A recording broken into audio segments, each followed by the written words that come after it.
ये साप्ताहिक बाइबल का उपदेश Plainfield Christian science church independence से है, जो प्लेनफील्ड न्यू जर्सी अमेरिका में है। अधिक जानकारी के लिए कृपया हमारी वेबसाइट पर जाएं www.plainfieldcs.com। आपके ध्यान के लिए ये पाठ रविवार 28 मई 2023 के लिए है। विषय: प्राचीन और आधुनिक काला जादू, उपनाम कृत्रिम निद्रावस्था और सम्मोहन। स्वर्णपथ। नीति वचन: जो बुरी युक्ति निकालते हैं, क्या वो भ्रम में नहीं पड़ते?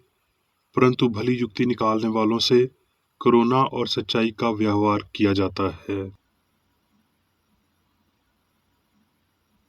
उत्तरदायी ध्यान। भजन संहिता। हे लड़कों, आओ मेरी सुनो, मैं तुमको यहोवा का भय मानना सिखाऊंगा। वो कौन मनुष्य है जो जीवन की इच्छा रखता और दीर्घायु चाहता है, ताकि भलाई देखे। अपनी जीभ को बुराई से रोक रख और अपने मुंह की चौकसी कर कि उससे छल की बात ना निकले। बुराई को छोड़ और भलाई कर, मेल को ढूंढ और उसी का पीछा कर।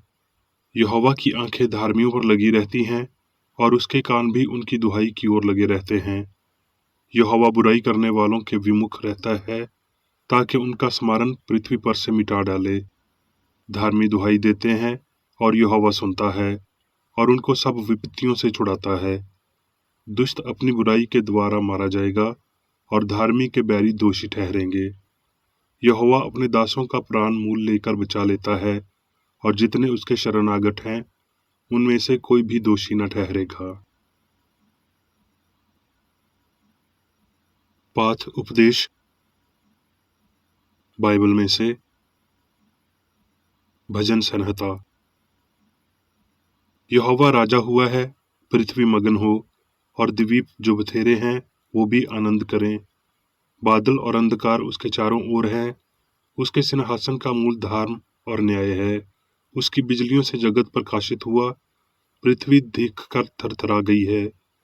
पहाड़ यहोवा के सामने मोम के नियन पिघल गए, अर्थात सारी पृथ्वी के परमेश्वर के सामने। आकाश ने उसके धाम की साक्षी दी और देश देश के सब लोगों ने उसकी महिमा देखी है। हे यहोवा के प्रेमियों, बुराई से घृणा करो। वो अपने भक्तों के प्राणों की रक्षा करता है और उन्हें दुष्टों के हाथ से बचाता है। हे धार्मियों, यहोवा के कारण आनंदित हो और जिस पवित्र नाम से उसका स्मरण होता है, उसका धन्यवाद करो। इतिहास। इसके बाद मुआबियों और अम्मोनियों ने और उनके साथ कई मुनियों ने युद्ध करने के लिए यहोशफत पर चढ़ाई की। तब लोगों ने आकर यहोशफत को बता दिया कि तल के पार से अदूम देश की ओर से एक बड़ी भीड़ तुझ पर चढ़ाई कर रही है। और देख, वो हसासुन तमर तक, जो ऐन जद्दी भी कहलाता है, पहुंच गई है। तब यहोशफत डर गया और यहोवा की खोज में लग गया और पूरे यहूदा में उपवास का प्रचार करवाया। सो यहूदी यहोवा से सहायता मांगने के लिए इकट्ठे हुए, वरन वो यहोवा के सब नगरों से यहोवा से भेंट करने को आए। तब यहोशफत यहोवा के भवन में नए आंगन के सामने यहूदियों और यरूशलेमियों की मंडली में खड़ा होकर ये कहने लगा कि हे हमारे पितरों के परमेश्वर यहोवा, क्या तू स्वर्ग में परमेश्वर नहीं है? और क्या तू जाति जाति के सब राजाओं के ऊपर प्रभुता नहीं करता? और क्या तेरे हाथ में ऐसा बल और पराक्रम नहीं है कि तेरा सामना कोई नहीं कर सकता? हे हमारे परमेश्वर, क्या तूने इस देश के निवासियों को अपनी प्रजा इसराइल के सामने से निकालकर इन्हें अपने मित्र इब्राहिम के वंश को सदा के लिए नहीं दे दिया? और अब अम्मोनी और मोआबी और सईर पहाड़ी देश के लोग, जिन पर तूने मिस्र देश से आते समय चढ़ाई करने ना दिया, और वो उनकी ओर से मुड़ गए और उनको विनाश नहीं किया। देख, वही लोग तेरे दिए हुए अधिकार के इस देश में से, जिसका अधिकार तूने हमें दे दिया है, हमको निकालकर कैसा बदला हमें दे रहे हैं। हे हमारे परमेश्वर, क्या तू उनका न्याय ना करेगा? ये जो बड़ी भीड़ हम पर चढ़ाई कर रही है, उसके सामने हमारा तो बस नहीं चलता और हमें कुछ सूझता नहीं कि क्या करना चाहिए, परंतु हमारी आंखें तेरी ओर लगी हैं। तब यजीएल, जो जिक्रिया का पुत्र था, उसमें मंडली के बीच यहोवा का आत्मा समाया और वो कहने लगा, हे सब यहूदियों, हे यरूशलेम के रहने वालों, हे राजा यहोशप्पत, तुम सब ध्यान दो। यहोवा तुमसे यूं कहता है, तुम इस बड़ी भीड़ से मत डरो और तुम्हारा मन कच्चा ना हो, क्योंकि युद्ध तुम्हारा नहीं, परमेश्वर का है।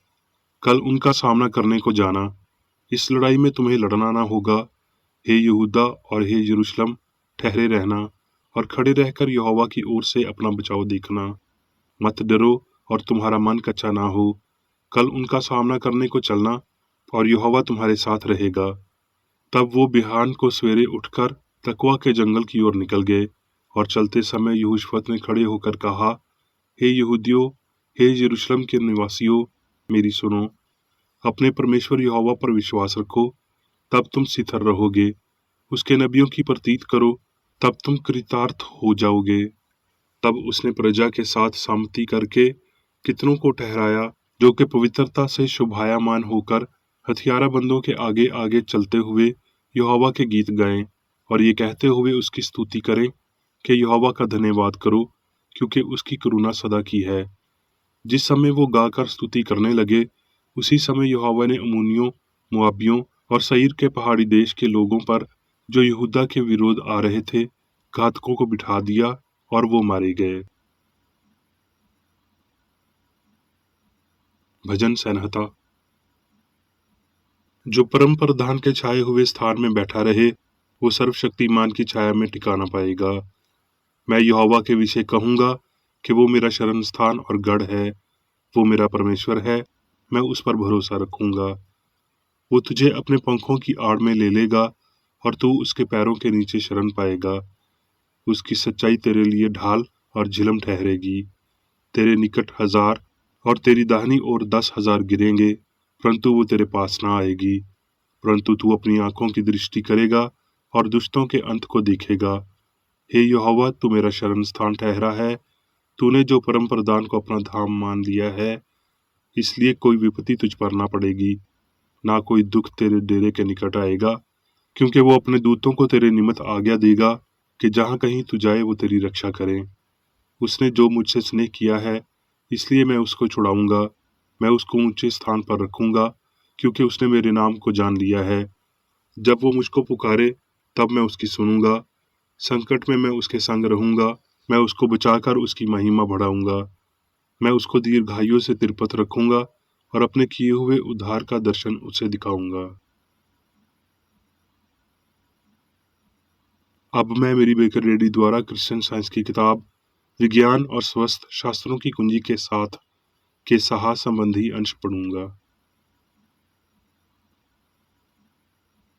विज्ञान और स्वस्थ। जैसा कि क्रिश्चियन साइंस में नाम दिया गया है, पशु चंबकत्व या सम्मोहन त्रुटि या नश्वर मन के लिए विशेष शब्द है। ये गलत धारणा है कि मन पदार्थ में है और ये बुराई और भलाई दोनों है। ये बुराई उतनी ही वास्तविक और अधिक शक्तिशाली है जितनी अच्छाई है। इस विश्वास में सत्य का एक भी गुण नहीं है। ये या तो अज्ञानी है या दुर्भावनापूर्ण है। सम्मोहन का दुर्भावनापूर्ण रूप नैतिक मूर्खता में परिणत होता है। पशु चंबकत्व के पास कोई वैज्ञानिक आधार नहीं है, क्योंकि भगवान सभी को नियंत्रित करता है, जो वास्तविक सामंजस्यपूर्ण और शाश्वत है, और उनकी शक्ति ना तो पशुओं की है और ना मानव की। विज्ञान पशु चंबकत्व, कृत्रिम निद्रावस्था या सम्मोहन में एक विश्वास और इस विश्वास के आधार पर पशु होना नकारात्मकता है, जिसमें ना तो बुद्धि शक्ति है और ना ही वास्तविकता है, और इस अर्थ में ये तथाकथित नश्वर मन की एक अवास्तविकता अवधारणा है।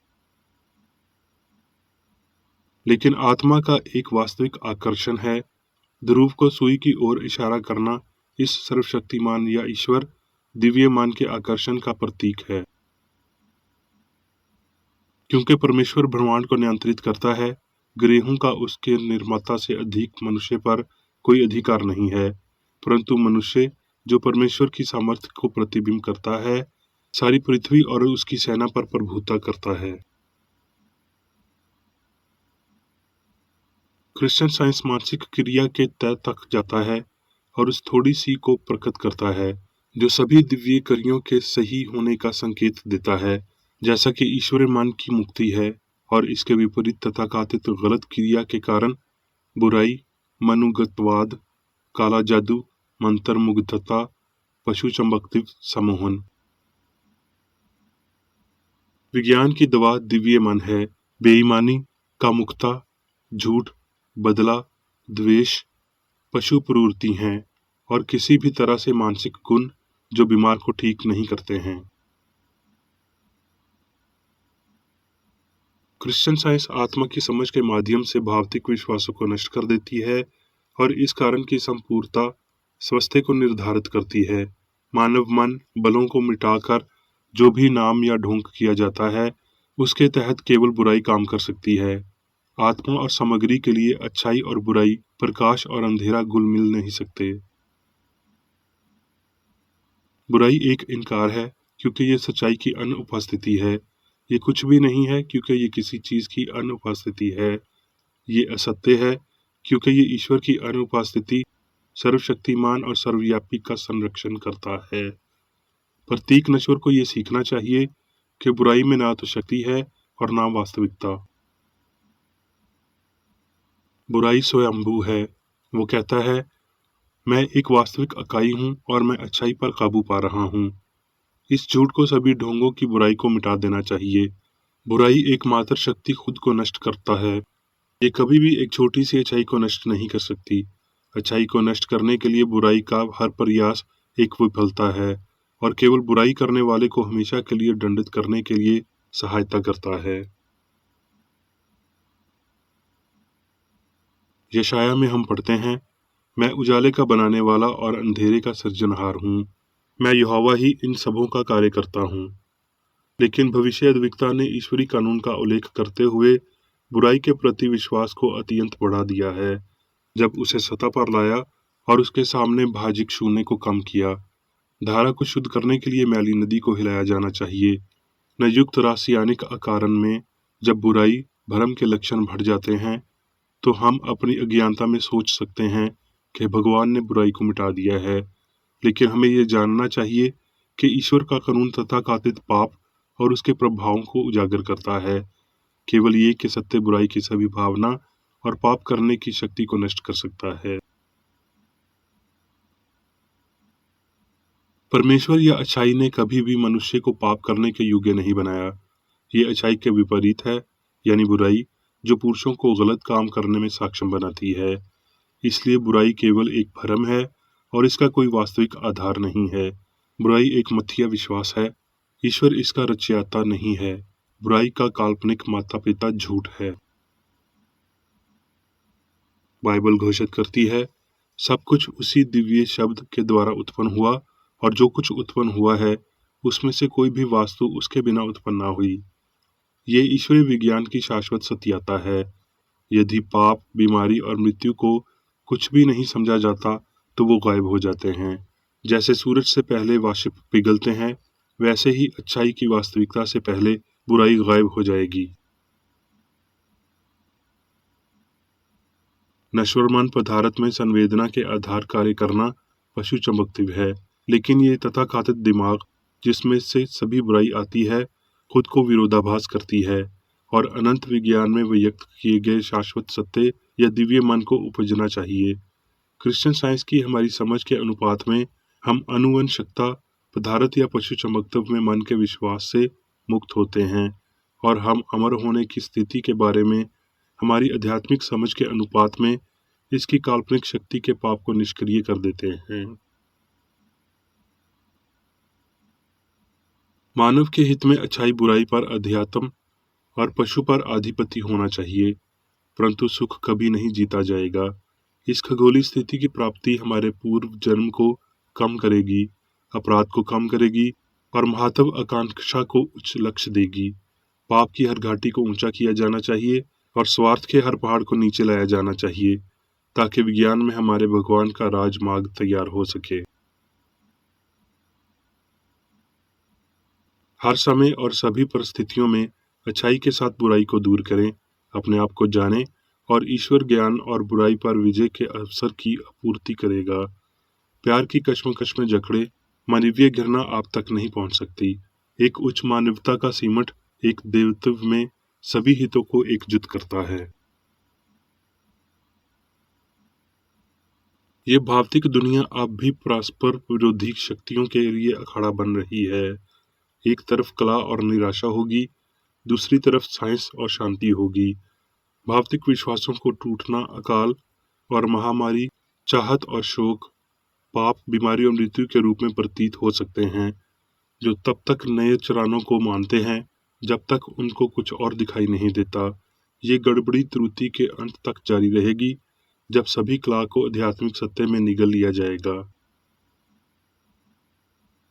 जैसे जैसे ये अंतर्ग्रहण समाप्त आता जाता है, वो दिव्य विज्ञान के अनुसार अपने पाठ्यक्रम को आकार देता जाएगा।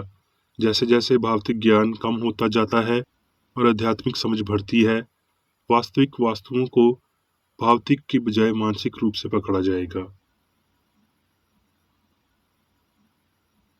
इस अंतिम संघर्ष के दौरान दुष्ट सोच वाले ऐसे साधनों को खोजने का प्रयास करेंगे जिनके द्वारा अधिक बुराई को पूरा किया जा सके।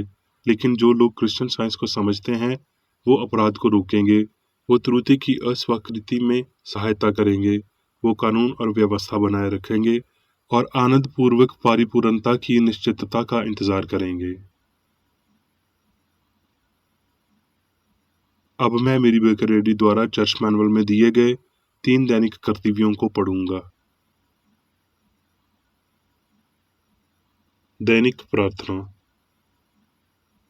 प्रत्येक दिन प्रार्थना करने के लिए इस चर्च के प्रत्येक सदस्य का कर्तव्य होगा, तुम्हारा राज्य आए, ईश्वरीय सत्य, जीवन और प्रेम के शासन को मुझ में स्थापित कर और मुझ पर शासन कर, और तेरा वचन सभी मनुष्यों के स्नेह को समृद्ध कर सकता है और उन पर शासन कर। आदेशों और कर्तव्यों के लिए एक नियम। ना तो दुश्मनी और ना व्यक्तिगत लगाव मदर चर्च के सदस्यों के आदेशों और कर्तव्यों पर लागू करना चाहिए। विज्ञान में दिव्य प्रेम ही मनुष्य को नियंत्रित करता है और एक क्रिश्चियन विज्ञानी प्यार की मीठी सुविधाओं को दर्शाता है। प्यार में डांटने पर, सच्चा भाईचारा, परोपकार और क्षमा में। इस चर्च के सदस्यों को प्रतिदिन ध्यान रखना चाहिए और सभी बुराई दूर करने, भविष्यवाणी, न्याय करने, निंदा करने, परामर्श देने, प्रभावित करने या गलत तरीके से प्रभावित होने से बचने के लिए प्रार्थना करनी चाहिए। कर्तव्य के प्रति सतर्कता। इस चर्च के प्रत्येक सदस्य का यह कर्तव्य होगा कि वो प्रतिदिन आक्रामक मानसिक सुझाव से बचाव करे और भूलकर भी ईश्वर, नेता और मानव जाति के प्रति अपने कर्तव्य की उपेक्षा नहीं करनी चाहिए। उनके कामों से उन्हें आंका जाएगा और वो उचित या निंदनीय होगा।